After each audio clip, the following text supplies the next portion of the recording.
ल सब्स्क्राइब तपाईले जसले गरे पनि हुन्छ औँलाले जुन औँलाले गरे पनि हुन्छ जेले गर्नु सबैले मजाले जेले गर्नु सक्नुहुन्छ भने मुक्का हानुस् पञ्च हानुस् कुइनाले धस्नुस् घोडालाई गर्नुस् लात्तीले हानुस् जेले हान्नु सब्स्क्राइब गरिदिनु होला सब्स्क्राइबहरुले गरिदिनु भने आगामी दिनहरुमा हामीलाई यस्तै भिडियोहरु हजुरको सामने ल्याउनलाई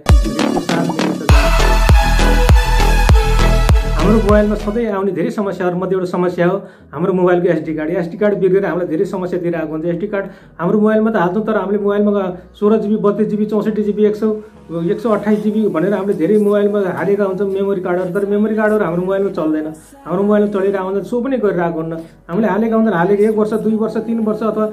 कुनै वर्षमा हाम्रो मेमोरी बिग्रिन सक्ने सम्भावना एकदम बढी हुन्छ र सो नै नगरिरहेको हुन्छ त्यस्तो हाम्रो मेमोरी पनि फुल हुन्छ हाम्रो फाइलहरुले फुल गरे हुन्छ फोटो हाले हुन्छ भिडियोहरु हाले हुन्छ आफ्नो काम लाग्ने चीजहरु धेरै चीजहरु राखे हुन्छ तर मेमोरीले फुल गर्ने एसडी कार्डले देखाउन छोडिन्छ त्यस्तो अवस्था हामीले के गर्ने त अब हामीले त्यसलाई कसरी हामीले अब बनाउने त्यो मेमोरी कार्डलाई त्यो एसडी कार्डलाई कसरी हामीले बनाउन सकिन्छ यसको बारेमा तपाईलाई आज एकदम राम्रो जानकारी लिएर आएको छु मैले आज तपाईलाई एकदम इम्पोर्टेन्ट जानकारी छ तपाईले इम्पोर्टेन्ट जानकारी तपाईले सुन्नुपर्ने एकदम जरुरी छ आज तपाईलाई मैले केही पनि यता दायाँ बायाँ गर्दैन सिधा इम्पोर्टेन्ट जानकारी बारे जान्दैछु तपाईले यति कुरा गर्नुस् कि तपाईको मोबाइलमा तपाईले हालेको मेमोरी देखाएन सो गरेन तपाईको मेमोरी एसडी कार्डले सो गरेन भने तपाईले एउटा कुरा बुझ्नु होला तपाईले मेमोरी कि बिग्रिया छ कि अरु कुनै कारण हुन सक्छ कि बिग्रिसक्यो करप्टेड भइसक्यो तपाईले बुझ्न सक्नुपर्ने हुन्छ एउटा कारण हुन्छ एउटा तपाईले एउटा मैले तपाईलाई सिर्फ दुई कारण तपाईलाई भन्न गएको छु दुईटा ट्रिक छ तपाईले सिकाउँछु तपाईले मेमोरी बनाउनको लागि सिर्फ दुईटा ट्रिक छन् त्यो दुईटा ट्रिक तपाईले अपनाउनु भयो भने तपाईको मेमोरीहरु फेरि त्यो रिचल्न थाल्छ फेरि पुनः चल्न सक्ने सम्भावना एकदम बढी हुन्छ एकदमै बढी हुन्छ तपाईको सम्भावना म त्यो सम्भावनाको बारेमा तपाईलाई आज मैले सिर्फ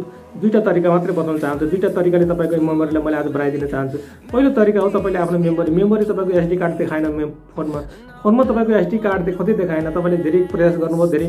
सम्भव त धेरै प्रयास गर्नु भने तपाईले एसडी कार्ड देखाएन भने तपाईले एउटा के काम गर्न सक्नुहुन्छ नि आफ्नो मेमोरी तपाईले निकाल्नुस् मेमोरीलाई मजाले निकाल्नुस् नकोत्रिन गरी एकदम सरल तरिकाले निकालेर तपाई बाहिर ल्याउनुस् र एउटा मजाले सफा टालोले सफा कपडाले तपाईले एकदम नरम कपडाले त्यसलाई मजाले पुस्नु सफा गर्नुस् मजाले सफा गर्नुस् त्यो मात्र हैन तपाईले हेर्नुहुन्छ हामीले सानो बच्चामा पढ्दाखेरि हामीले 1-2 क्लासमा पढ्दाखेरि हामीले पेन्सिल मेट्ने एउटा रबर पनि पाउँथ्यौं एउटा सानो पेन्सिलले लेखेकोलाई मेटाउनलाई एउटा रबर पाइन्छ त्यो रबरले तपाईले मजाले सफा गर्नुस् त्यो रबरले मजाले नघोटिकन धेरै नकोत्रिन गरी मजाले सफा गर्नुस् त्यसलाई खूब राम्ररी सफा गर्नुस् मजाले सफा गरे मजाले सफा गरेर तपाईले फेरि त्यसलाई मेमोरी फेरि हाल्नुस् मोबाइलमा हाल्नुस् त्यो मेमोरीलाई फेरि मोबाइल हाल्दा तपाईले एकदमै बढी सम्भावना हुन्छ त्यो चल्न सक्ने सम्भावना एकदम बढी हुन्छ फेरि चल्न सक्छ तपाईको मेमोरी त्यो फेरि एकदमै चल्न सक्ने सम्भावना हुन्छ यति गरेर पनि हजुरको मेमोरी देखाएन केही पनि देखाएन फेरि पनि तपाईको मेमोरी उही देखायो मेमोरी कार्ड सो नै भएन तपाईको फेरि देखाएन कि कुनै मेमोरी करप्टेड भनेर देखायो त्यस्तो किसिमको देखायो भने तपाईले एउटा काम फेरि अर्को काम गर्न सक्नुहुन्छ यसरी सफा गरिसक्यो मोबाइलले तपाईले भएन कुनै कारणले पनि तपाईको हुन सकेन भने तपाईले एउटा काम के गर्नुस् भने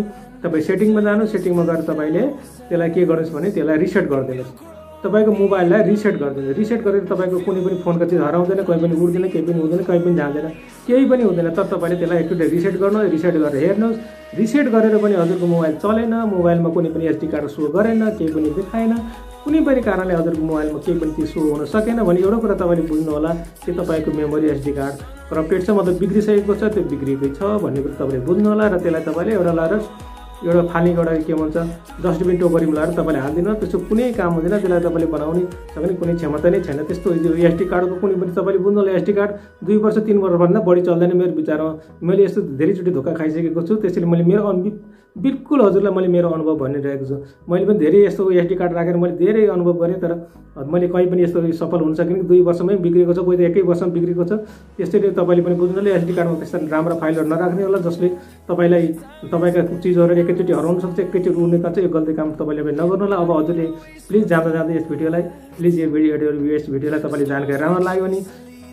तपाईले कमेन्ट गरिदिनु होला तपाईले लाइक गरिदिनु होला अनि एउटा कुरा तपाईले सब्स्क्राइब गर्न नभुल्दिनु होला सब्स्क्राइब गरिदिनु होला सब्स्क्राइब गरिदिनु भने आगामी भिडियोहरु हजुरको मोबाइलमा युट्युबमा फेरि हाम्रो भिडियोहरु सबभन्दा पहिला पुग्छन् त्यसैले हजुर सब्स्क्राइब गरिदिनु होला सब्स्क्राइबको छेउमा हेर्नुस् एउटा घण्टी जस्तो छ त्यसलाई पनि छोइदिनु होला र सोशल मिडियाहरुमा यो जानकारी सबैलाई पुगोस् भनेर हजुरले फेरि यसलाई शेयर पनि गरिदिनु होला हस् त आउने भिडियोमा